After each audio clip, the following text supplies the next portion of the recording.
بسم اللہ الرحمن الرحیم۔ السلام علیکم ورحمۃ اللہ وبرکاتہ۔ آج ہم اللہ تعالیٰ اور حضرت موسیٰ علیہ السلام کی گفتگو سے رمضان کے بارے میں جانیں گے۔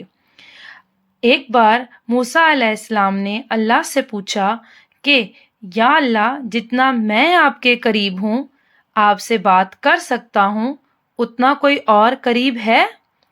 اللہ تعالیٰ نے فرمایا، اے موسیٰ، آخری وقت میں ایک امت محمد صلی اللہ علیہ وآلہ وسلم کی ہوگی، اور اس امت کو ایک مہینہ ایسا ملے گا جس میں وہ خشک ہونٹوں، پیاسی زبان، سوکھی ہوئی آنکھیں اور بھوکے پیٹ جب افطار کرنے بیٹھیں گے، تب میں ان کے بہت قریب ہوں گا۔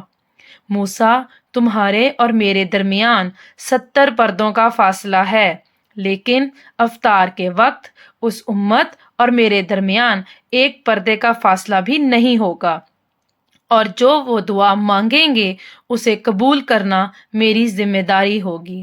سبحان اللہ!